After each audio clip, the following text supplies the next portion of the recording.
I don't know whether you remember. Oh, hello, by the way. Is anybody there? Hello. Is anybody there is quite a good thing to start this video off with, actually. Yes, you'll understand why in a minute.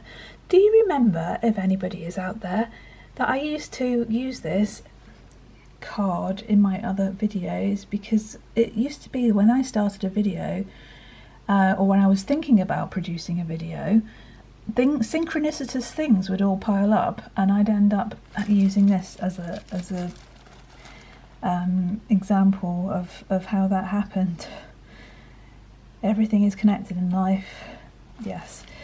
So I was just reading this rather fabulous book by Jess Kidd, which is kind of magical realism, and I was just stopped at the point where I knew that this woman was going to do some sort of seance or Ouija board. It really annoys me when people say Ouija or Ouija board. It's like Ouija board, really, isn't it? Because it's yes in French and German. So I'm not going to call it a Ouija board, anyway. I'm going to call it the thing you should not do, because you should not. And I'm not saying that lightly either. Yeah, so how did that? I was reading that book, and then I came in with an ant in my leggings, as you will find out if you'd watched the previous videos. And when I was preparing, then I found this in the Mind, Body and Spirit magazine that I was talking about, and it kind of horrified me that they're just churning this out as some sort of cute parlour trick or something. This happens a lot. I've seen people who should know better on YouTube doing videos about using these boards as if it's a light-hearted entertainment. This is a true story, and this true story led me to write all my books, because what happened to me when I was a teenager was so bad, was so affecting, was so real, that I spent the rest of my life really trying to find ways to deal with it. And it all started with one of these things, although it looked a lot different to this, how we were using it. I will begin. I was a part of a group of pretty innocent and silly teenagers, along with my best friends, who weren't the sort of people who were out doing wild things. And we decided, I think primarily driven by me, because at this point in my life, and I'm talking about the age of maybe 14 or 15, I think, I'd already, all through my childhood and adolescence, I'd already had a number of very strange, unexplained things happen to me that nobody else really seemed to have. So much so that I remember going into a religious education lesson one day and blurting it all out, and having the whole room turn and just stare at me as if I was completely insane. I was hoping that other people would have strange experiences too, and they didn't. So I was always looking for some way to find out why this was happening and to make it stop, actually, because I didn't like it. I didn't like it at all. Made me feel very uneasy. My mum initially started off being very, very supportive, and because she was an incredibly psychic, to use that word, she was incredibly sensitive psychic, much more so than I ever was, and she'd had loads of things happen to her too, but gradually the things got so frequent and so disturbing that she didn't like it anymore, and she kind of reverted to her Catholic faith and didn't want to know about it, and didn't want to support me about it anymore. So I was kind of on my own. So these are the days when you went to the library and there were just books, really lurid books on the unexplained, and I'd go and get books out of the library, and it would freak me out even more because it would be about spontaneous combustion and really disturbing things. And there weren't bookshops like there are now. There, obviously, when I was young, there was no internet. There was very few. Well, no, there was no reference point for me to go to. I had no wise teacher. I was just totally on my own with it. So stupidly, we decided to do this to see whether it would give me any answers to what was happening. Yeah. And our parents of this little group of teenagers were really happy about this, because it meant that we were in their back rooms every night, because we got addicted to this pretty quickly because it worked. And I think it worked primarily because I was kind of there, and I was already a kind of a conduit, a very sensitive, very open person, and also a couple of my friends too. And the rest of them were kind of along for the ride, but when they saw it was working, they kind of got hooked on it as well, but not in the same way as perhaps me and my friends did. Anyway, so yes, we were in people's back rooms. We kind of do a tour, you know, we'd do one night in somebody's parents' back room, and then the next night we kind of move around, not every night, but a lot of the time we were doing this. And of course, as it became, it was working extremely well. Well, if you want to use the term well, it was working extremely badly actually, but it was working. The more extreme we got with it, the more we wanted from it. So anyway, we did the usual thing, and I don't want to be instructing anyone to do it here. I really don't, because this is a warning video and not an encouragement. And this sort of thing, no. Just don't. Just say no. But I'm saying that from experience, and from genuine experience, and I don't bother saying anything unless it's true. So it would be pointless.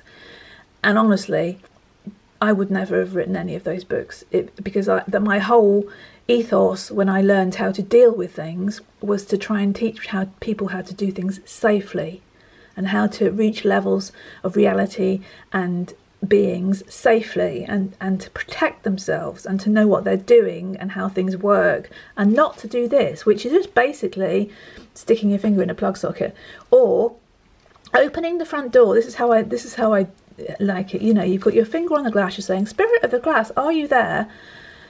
And it's like opening the front door in the middle of the city and saying, "Hey, come in, anybody, and tell me the meaning of life." You know, it's like opening yourself up to anything.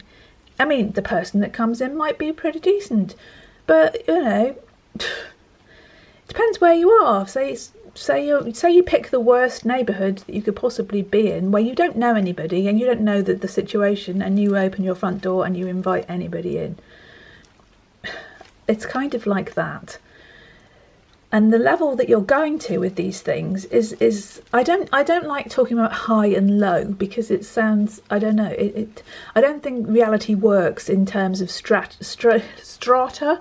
I don't think there's like upstairs and downstairs and we're in the middle, for instance. You know, reality is nuanced and complex, and there are many layers, and it's more like an onion, really. So the layer of the onion you're going to when you use this is the one that's directly sort of akin to ours, and it is where all the crap goes. It's not a good place. It's full of tricksters, it's full of bad energy, it's full of all the thoughts that the violent, greedy, nasty, it's like a tacky, it's just like the rubbish bin of the astral levels, if you want to call it that. That's not none of these phrases are good, but it's all we've got. So I think you understand what I mean. It's not the best place to aim for. And when you're just going to say, "Are you there?" that's genuinely who you're going to get. If you're very lucky, you might hit something a bit higher, but we didn't. We just opened the door.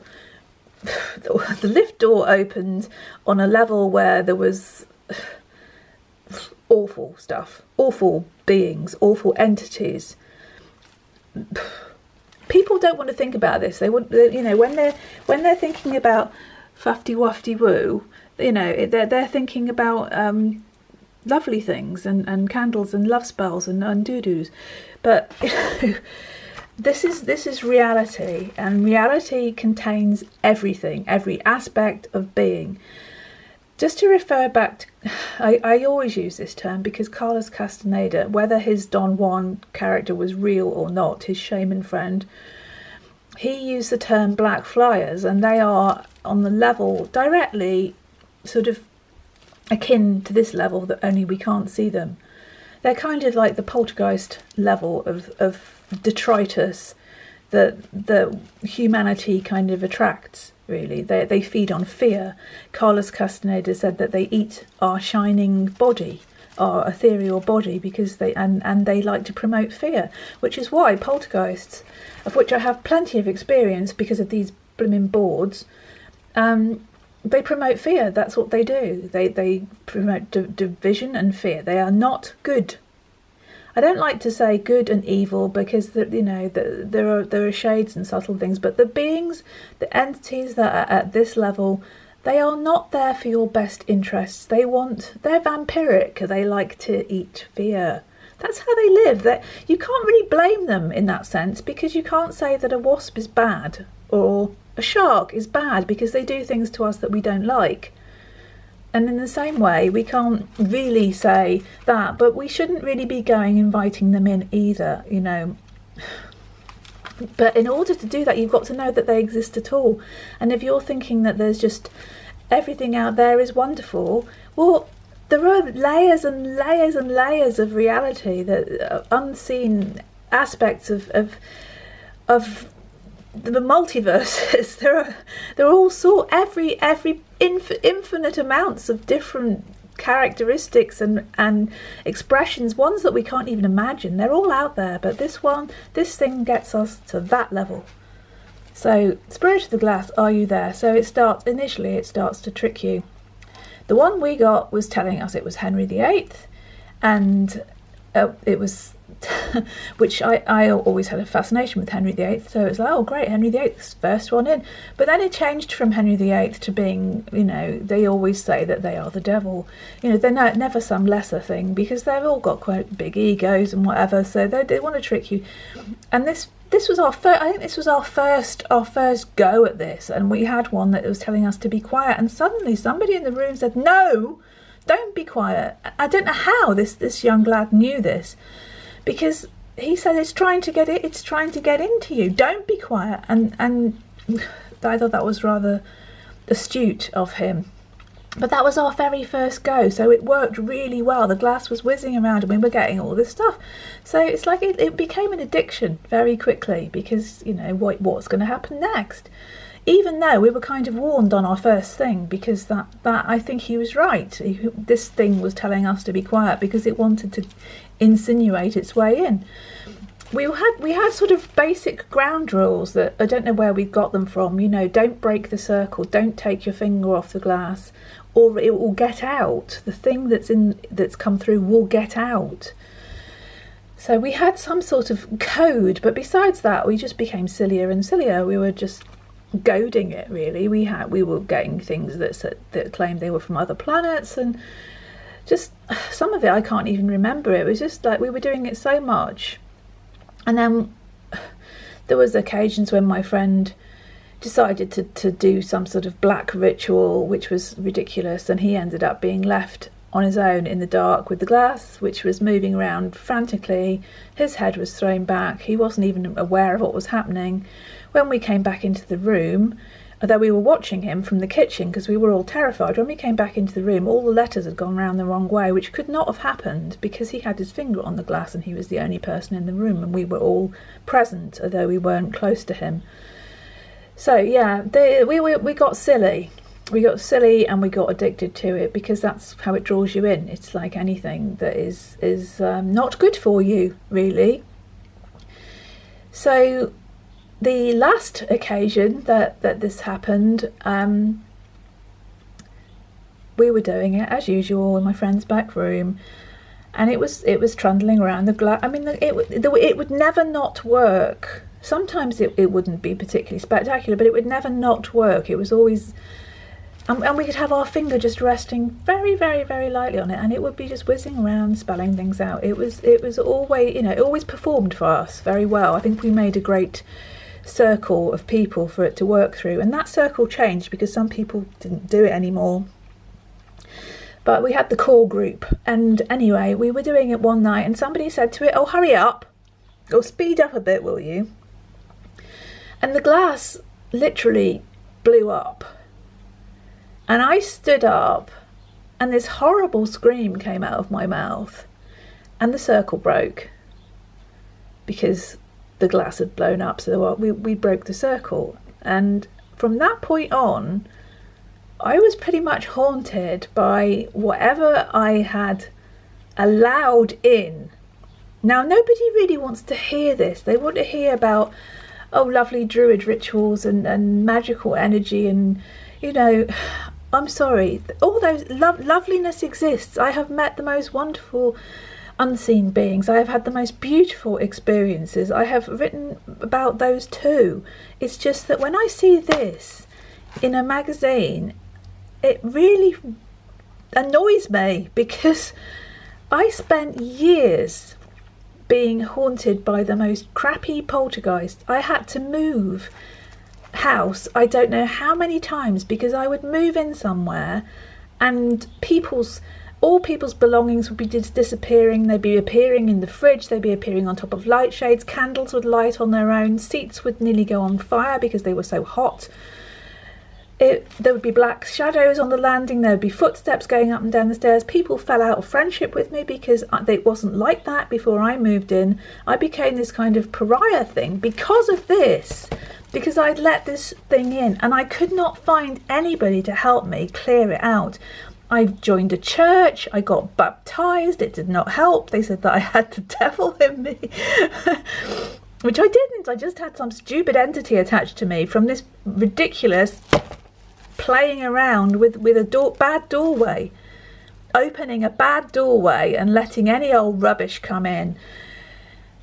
It took a long time for me to find people to help, to help me learn how to protect myself, learn how to deal with this, learn how to stop it happening, learn how to get rid of this thing that had attached itself to me like a wart.